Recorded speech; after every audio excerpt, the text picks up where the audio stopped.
আসসালামু আলাইকুম বন্ধুরা, যে যেখান থেকে আমার এই ভিডিওটি দেখছো, আশা করি সবাই সুস্থ আছো, ভালো আছো। আলহামদুলিল্লাহ, আমিও অনেক ভালো আছি।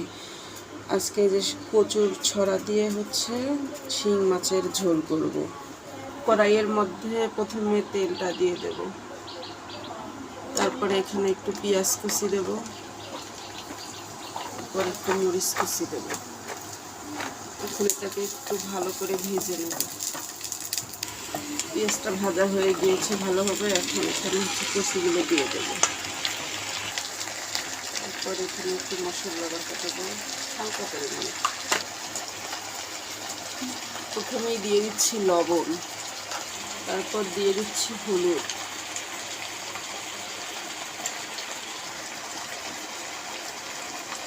এক চামচ মরিচের গুঁড়ো, দিয়ে দেবো একটু জিরের গুঁড়ো, তারপর দিয়ে দেবো একটু ধনিয়ার গুঁড়ো। তারপর এটাকে একটু ভালো করে কষিয়ে নেব।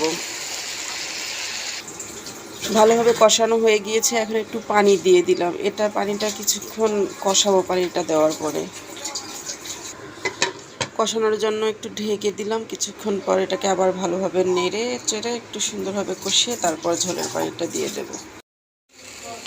এখন আমি কচুটা সুন্দর করে কষিয়ে এখানে মাছটা দিয়ে দিয়েছি। এখন মাছটাকে ভালোভাবে আরও একটু কষাবো। কষিয়ে তারপরে এখানে ঝোলের পানিটা দিয়ে দেব।